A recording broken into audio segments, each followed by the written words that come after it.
na mo de no so account new yeah. Yes sir. First question I say Ruben Amorim lose 4 games on the first 12 games ever since our bar Manchester United, and our references say Ten Hag has spent £600 million on transfers and sign on Okrabe judgment on the accord. At this point, area Ben as Manchester United, it means preview on the field and sign with me as our Richmond standard. To talk about Manchester United standard, Nadia, and Koyen Prem because standard no more cheaper question. A question they've really fallen. Now, okay, so burning about under Amorim, the Juma Woye, how very successful, dear. Margin Muno, Margin Much, Manchester United. Number 1, Sergio Omuhia, a key striker, obeying the Abuom pa. Make us a striker, and yes, striker, and yes, striker. Make us a finisher. Obio Nimborn or a quite fast way the tournetinum. Manchester United, apart from that, they also need a natural number 8. A natural number 8 or your ball progressor or fat ball no word me at done and home at the court said those days you have to remove 8 year or football no 10, 15, 20 meters on what me drive ball. No, just on firm one, the Yamashino no job on the Amobi for. Musa Dembele, formerly of Tottenham Hotspur, energy, physique, athleticism, technical exuberance on the ball. These guys were so brilliant. So natural number 8, oh can't you time media Pedri, Jude Bellingham, these guys are number 8 for Manchester United in Yabakwa, Ebebuano. It's the best club in the world in terms of the following no trophies, or you see the word prestigious and they describe it. Market value, fans no draw.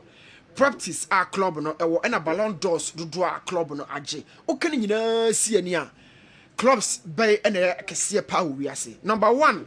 Make up for Real Madrid, Barcelona, Manchester United, Bayern, and AC Milan. My opinion, no. What's the best U21 players a World European we see, you know. Maybe Bobo Bredina, men pick the best level, I'm falling in that bracket. So, me the Baldi ever taught me left back. Me bought Lenny Euro of Manchester United, our me right back. Kubasi and a Giorgio Cavani, this Italian young star. Now, also a Romuno, very excellent central defender. So, a Chonesi, maybe could be managed Jude Bellingham and a Warren Zaire-Emery of France. Midfield, no, SC, oh, Lami Yama bought me right. Hendrick, Ebelidi Lino, Nama bought Adagula, oh, me left. U21, me combined 11. And I said, the your water pitches. Sometimes, you know, so share European games now.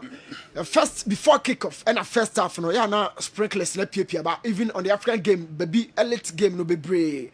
One a movie ball so well and sana players a field and in your surface in a very smooth and movable.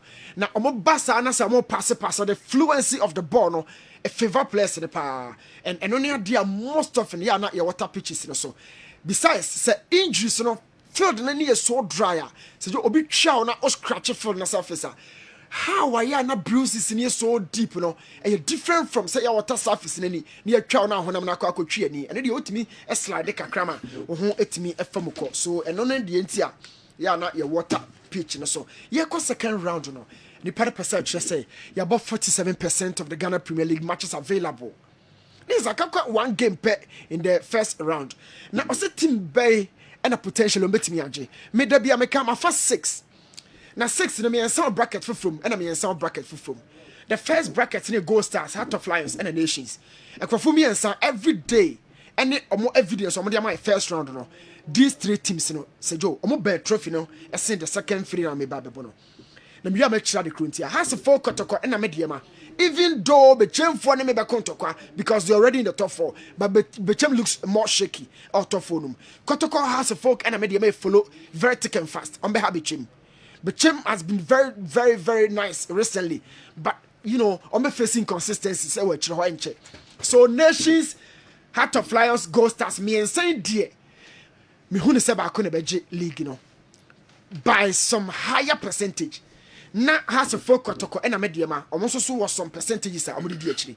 Now show games now has a folk ebeko bibiani kotoko beko bibiani mediama beko bibiani Heart of Lions beko bibiani Sama boy beba besena ko bibiani o hwe Nations as a Joe no so abo big games ni bi wa away pa obo mediama wa away wabo kotoko e wa away wabo Samatex e wa away so Nations so twa some of the big games no a obebo no fie already wa hye kotoko kra wa away and wa call mediama awie and wakɔ Samra Boy. So nations so be some of the big games. House of Folk nations we occupy draw. Waba Kotoko.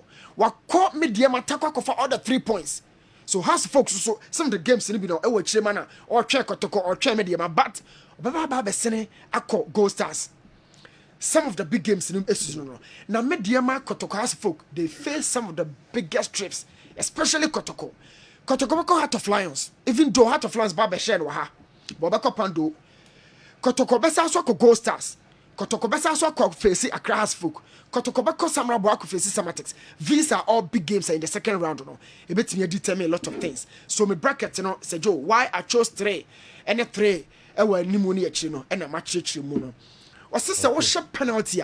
A chance, and I say a well rehearsed pattern and a bema born at it. So Bishop penalty back could have back and say, oh, a chance, or bonashe. But Obusa was a place in the normally there's always the high probability is a born or the better net. Obisa Jordan are you. Or say penalty, and then say Jordan be say penalty. In that case, unto say a chance and there be a man above on the tomb. There are other factors, dino. Obi to say Palmer will be just born one. I had to say the Sukotri and Biababi Guno. He's so composed. Ain't me a chance in Kwan. Balotelli, Yaya Toure, these guys in the penalty in the chair. They always have some extreme confidence. The name of me and son, and I'm imagining also. But I call a technique. Me no a composure. The third one, a timing. Now, me share my little experience. Medium against Remo, a rich penalties point, but near Nyak clips be a Remo for now, both penalties be a. And at the time I had discussed the Felix Chino. We also told him, say, penalties ya ushe. Just the low probability say a best son, but the high probability say on the same thing. Nemo, Nina come for a wow. The timing of the penalty kicker and yourself as a diver. And then a bit determined. See the idea but know high probability of you knowing the Oba Bono, the Batosomi and the Babo last. You know all of them. But Ujabon one, the eye dominant. So by sharing any contact, but you are already a lot of things. Those momentary time, no, a bit near determined in my pa. Ronaldo never see me and say, Joe.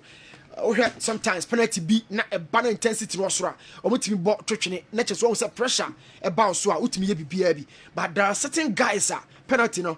I say I inform Jordan are you Balotelli your team. These are really expertise for GP or transfers kakra me ni. This is first is a commercial Santi Kotoko ne had to focus come show mo nyoma year. Away games no enye big Emma almost in the second round. So yeah, we say na Kotoko especially na number of players are on the ball cry do baby as a prani ade be ma e omu junior side no mo kopoki players e be shame as is here omu added to omu numbers no be increase omu strength no ama second round no so omu sisi omu nyoma yem kwa dia enye that difficult and for massa two clubs no coach Sifan can crunch me because Kotoko about Gold Stars any other teams omu ye beatable home omu ye bida ti omu betwa sakwa no credit no credit Kotoko Gold Stars, Makasi so. Kotoko Nations, Kotoko House of Folk. 9 points. Nations in share heart. Kotoko Nations da. Washa no hoba nation question afi nkomo. Afi nkomo. Nation question no boase. Obaba Abrankese. Abrankese the whole season on league num. Become Chelsea na question one na import referee. Obaja to say Kotoko Abrankese. Kotoko Lusu Abrankese. Ewo boase no. Kotoko boase ni Kotoko Babayara. So difference. Oh, banya Babayara. E be call Abrankese. No, can't boise. Also, on the show more boise. Yeah, okay. Oh, person just came by a rack on to me. Yes. Oh, yeah. I mean, it's happened. It's a CID. Yes. Unfortunately, I am Canadian. Football will be able to make CD. Yes, sir. But the Heart of Lions, and I don't buy or boise. Me say Kotoko say CI. Or me to have a show more that easy. So me make us say Kotoko Bako Pando. Obako Brankesi, Obako Dance Park, and Obako House of Folk. 12 points, Kotoko Bajinina. And a Samatis. And a Samra boy. Samatis cried in you who said last season. I would do. Didn't I say they got a Bajili? It was almost so much money. Now they say almost terms in Siano with some additions in the Adeno. So much so many I say almost stronger chain. Previous, you see, generally, if you're analyzing Kotoko seasons very well, you realize that they've gone through phases. So far, Kotoko this season, after 16 games, and you 3 phases.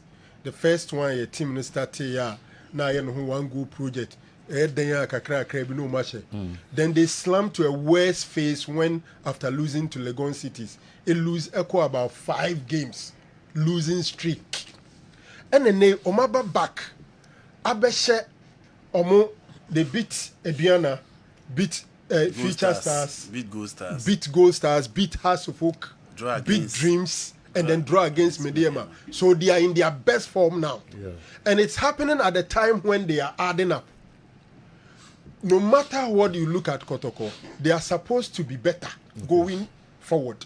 Because this is the team one, what good team in and all struggle along the line. And I feel there's a coach in a formation wall. Players and a team nefa. Omar reverted to my favorite stadium. Now they are also adding to the squad because my numbers and so this is the team that is on ascendancy. Into any analysis one way Kotoko when they were in their worst form, results omunyano time no munya bear 5 matches lost no the bear analysis you may get it wrong because they are in a different phase now. It is possible they can slump back to that bad phase again. But as it stands now, any analysis it's very difficult to say Kotoko is not doing well. They said they know Bikano. Say team bought 6 matches, every in 5 draw against Mediema or Takwa. You can't tell me say they are not doing well now. Yeah. On positioning as how they can see, between the 6th and the 1st, 2 points. Ghana League neighbor very interesting. From 1st to 6th, 2 points in the down. House of Oak Kotoko 28-28. Okay. See a real season nkabeka say Kotoko the house is so because better head to head. But the head to head is only applied at the end of the season. So currently, what the goals difference is the reason House of Oak one go better than Kotoko. So right. the 2 teams are in pole position to win the league. Okay. But Me Newton be some my Lartey- favorite. Oh no, I'm not reacting to Nti Newton. na sifa kasa mo se show mo nyoma yi a. Yeah. Ya do ne adwen. Mini sefa I dream say Kotoko ne has favorite. Some you can favorite. What's mean choose? Omo 5th this season nyina. Yes, 2 points in the door, money goes to and So now gonna do the 1 point Gilly. oh, you had 1 point in the league, but say about 16 games. Now you were about 18 more to go. Now we share trend in our team Ninyana. House of Oak, look at House trend. In the last 8 games, we're winning 6, and losing 1 or draw 1. It means that team not fan and to a pair free in 2 project here, you will see a good team. And now between or no league in the 3 points, 2 points in the on the Heart of Lions team. Yes, Heart of Lions has also played very well. Who show Munsusu trend now? Their results are very good. But you see, Ghana League, first round, a different dynamics to the second round. A do second round now, dynamics near more. A honor sanke to say Sabi became Heart of Lions, Munia de Adea, a beer. Omuni interest no munya masters no mo breno into be hu se wan hwe yi Heart of Lions that first ne e bia bechem the second or something ne but do be ko second or ye ko do the business phase of the league no omo muscles our friends our dynamics no much interest na se no omni pushy. Well, we can Yes. we cannot analyze the Kotoko has alone and look at the ascendancy without looking at teams na Newton can so almost performance.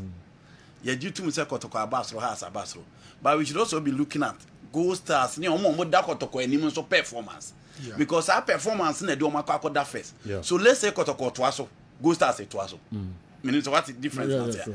Yeah, Kotoko ne aso omo call money because omo performance na picking. But whichever the situation is, a 5th and 6th. So let's say those teams now almost do money no. I agree and yet they say they got to consume or up and down on the way. But imagine those clubs are also doing things well. Almost by Hakoto on the house. Ghost Alpha Nations, Alpha Ghost Stars are from the beginning of the season, from the word go. Omo ye quite consistent. Has it do baby? Omo share ya mo bi ase empam watara. Yeah. Kotoko duru baby, omo share ya mo bi ase empam ogun. Ento omo no de ende ese omo nya bad patch no na omo atumi recover. Whether they will go back to that one is another thing. Seven leagues no be recover. Sabre ya yobo league no last year Sabre. Now Heart of Lions at that bottom of the table.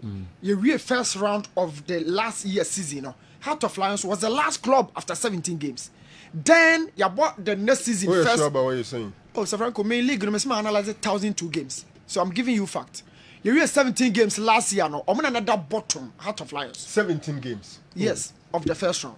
Now last Pick season, your phone and 17 everybody games. can check David, I'm not looking. So we are first round doing now about that first. It means also they've also improved. Young Queen, Yes. 11:33. Emrano Echo. Enti na mamra samra ho na fi. Mamra man for reactions kakra bi na yentoa dwumede eso Kessben television. Kessben 93.3, Kessben 92.9 Accra. Sir, in recent times, it's become really difficult for Ghana Premier League winners to gain more than 20 away points out of the possible 51 points. Is it that our league is so competitive, or teams maneuver their ways to gain home points, making it difficult for away teams? Justice, Assam Health Center, and so the way Ebre. Mamenko Julian Caesar say another means by which the mess at the FA can be corrected is by increasing the electoral college. Personally, I don't understand why captains of the senior national team are not eligible to vote unless nominated by PFAG. Julian Caesar. Or see, electoral college, you know, yem. Omo tuaba ema FA. Mpedinfo esku ne yem ma enye nipa bebrebe. Idru ha. So say no kafa politics so. Delegate system no. Omo say parties no omo nye no mu ntwa sa ade mu. Na omo miem omo tuaba no. Edi MPC no. Especially minim da mo ka mo to ase. If it's a agreement say nipa ni so a omo mu nsam obi no. Omo ebetima tua sika mo. Sa no mo ye. Yes, sa no mo ye. Na waje ohena se nipa no ye. Yemfa ne se nipa no ye 130 a. Otimi tua ma nipa 8 a. Okọ. But 10,000, 15,000 ah. We ji ha waji no. Nipa no doso. Untimi ntua. Na aye fair. Yes. Na there because we know as the Oscar one in some more no. Omuna na tie winning. Yes, but you know the politics the na ya na can. You are party faithful saying it. Ghana Football Association. E ho na be kwa koka. Class no. Football people. And on be that kasa asemi. Omba be kasa asemi. Omo kan omo nyet kan dodo. Omo kan. You know, $1,000, $2,000 na akoto aba. Vote kwa na Ghana Football ni say a won fa ho a. Obeka koka. Omo kan. Enti ye de beka. Na wa lose sa benefit ni. There be onko kan wa lose. Enti yeah, watching Yesu. Dabi. Yeah, watching Yesu. Football people for how many of them know to my sorry kasa ye born in Koyi. The last time I can in RFA chairman or Babakati say, and send 4 moments who football is in Goyo Momo is that. And so who so be swan here in a film. So more be a cananutum. Very few people now so more hated the name right on the head. But also be a sunu or bojeni man that he's not part of the system anymore. Inti be ye see a baby.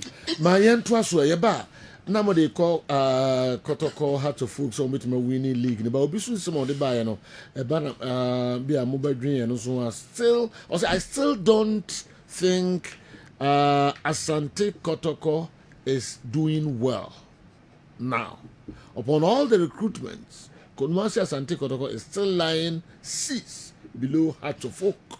It's an average team. Also, still, improving that back. Still, no, who is that? Kumasi Asante Kotoko also, Gadgetsburg there. The selective justice are many. Let me help Awa Mohammed.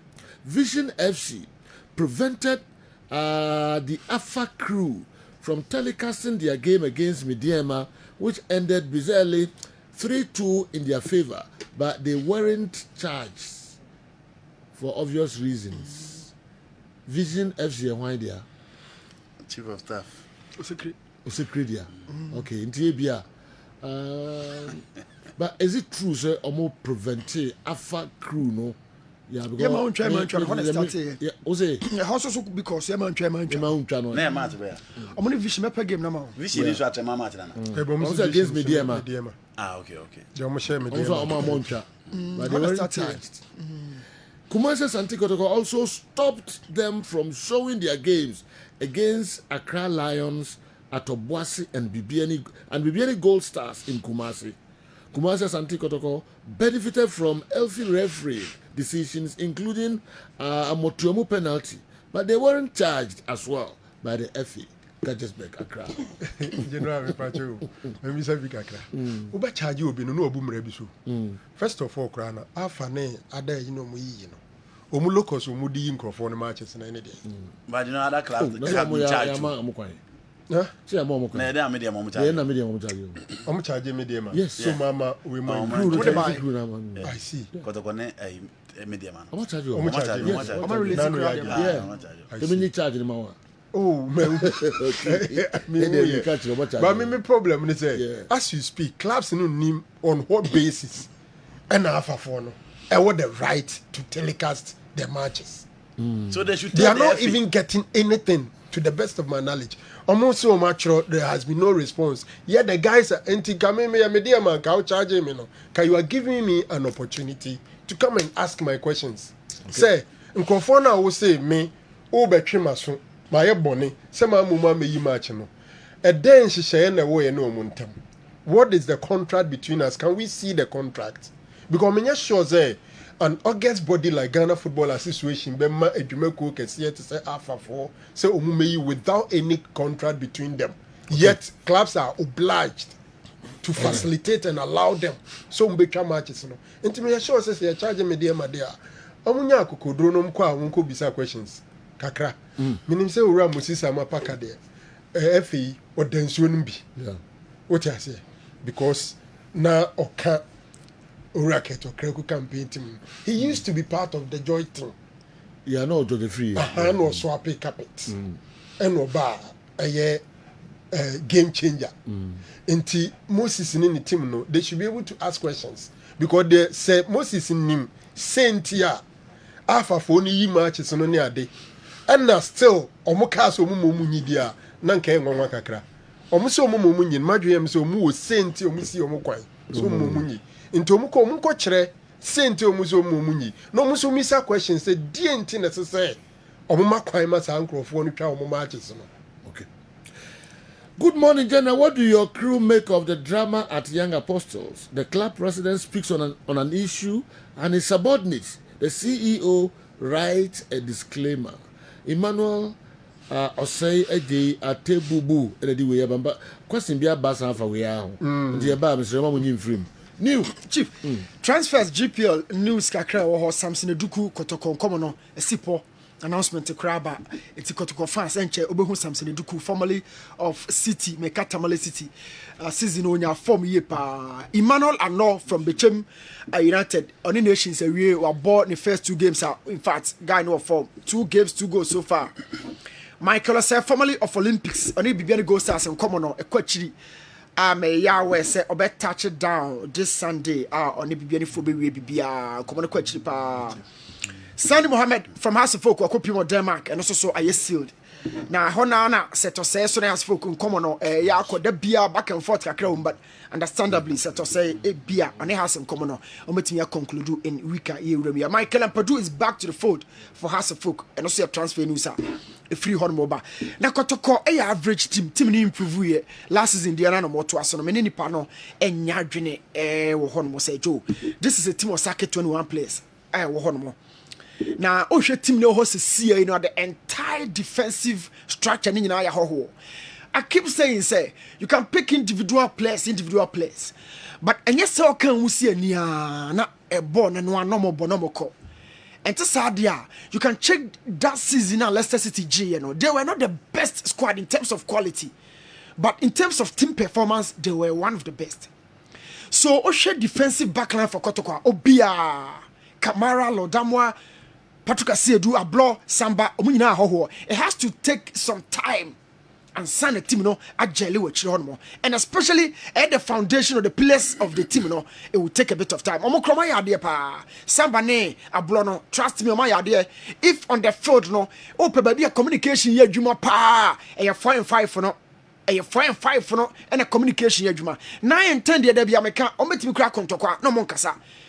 But said 9 union baby no general power but we bobo na ba be senako akoshe abro njina 10 so 10 can also dribble his way out abro depending on the other partner but 4 and 5 for there you should always be the best of friends It is so here blow Samba partnership now. It is good. It hasn't been the best away league, but kakra moko. Patrick Asiedu, Eko ni hona Isma Tukoya, Eke Asenfofo. Lord Damwa has been excellent. Oba dispatch Kote or right back or the Kamara Bekanwa. 5 of the players are watching in Ayaho. And you put them together no mobile. Oba midfielder. It's also composed of new players. I won't feel. What check on last game on Monday? My boy had 4 attackers. A boy and almost mummy and son. I how one I feel maba. I bet Kwame Poku and of course social Emmanuel Entria. Now our body geometry. Peter I see how right already or team in Honda. So I feel say putting all this together. But be a kotoko and you're bad. And your bad performance, you know, ubenya seesaw kakra wumu, but that's the key signature of new teams. And sign a kakra. Say Joe, omo learning from their failures and sign omatimi about perform one fight it. And they say the teams are no more jelly no. You know, super libro a free we are seeing now. Say no, football goes through a lot of evolutions. Then person say football costs so first you know. Now obo 95 to say David Beckham one here the auto. Ni fanfa so said the bear job on about 70 to 80%. Ebe feeding the forward, feeding the striker, feeding the center forward. But you know, ni fanfa so wa na sala wa ba sala when you born na on cross. Or the band na benkum no so we be shootu. Ni fanfa ho na David Beckham cross so di ni no. E ho na Iron Robin wo. Onya on cross or the Bible to the left in so. So the Nico Benkumu and say na sesa Benkuman cross so ye the nifa for na koto into yebenya Coutinho junction. Yeba benya Hazard. These guys tete no akombe ball nifa fam. So football goes through the changes. And I know na libro and sweeper no say Joe or mo free no man marking libro and sweeper idea. Libro they say libro a word and one freedom. Libro means freedom.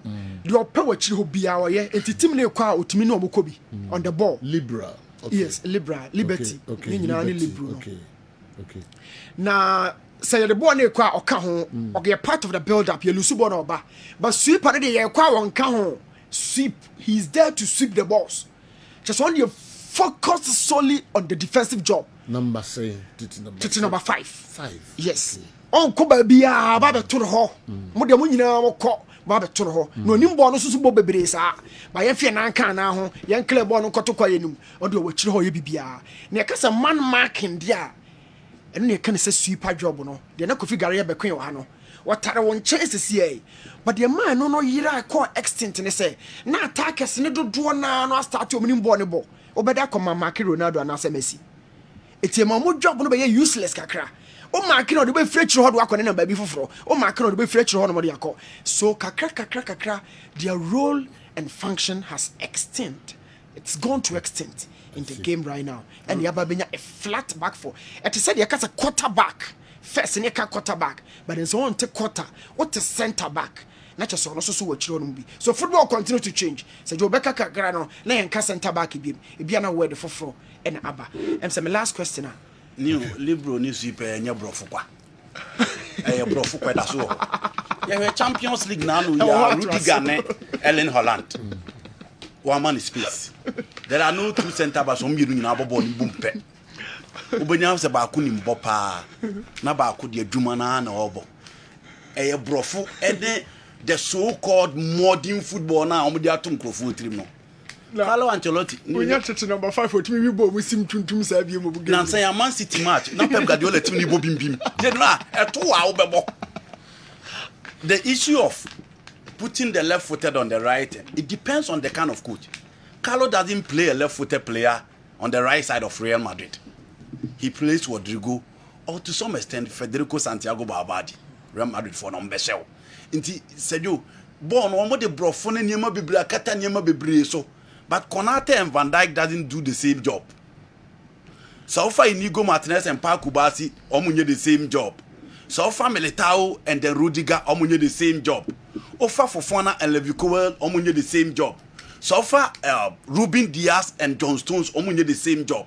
It is the reason why Pep purchased Manuel Akanji from Dortmund the Beckham, because he realized that the back line were used to flexible center back to say that need to say freedom for him, and you know okay to freedom for him, you know a better.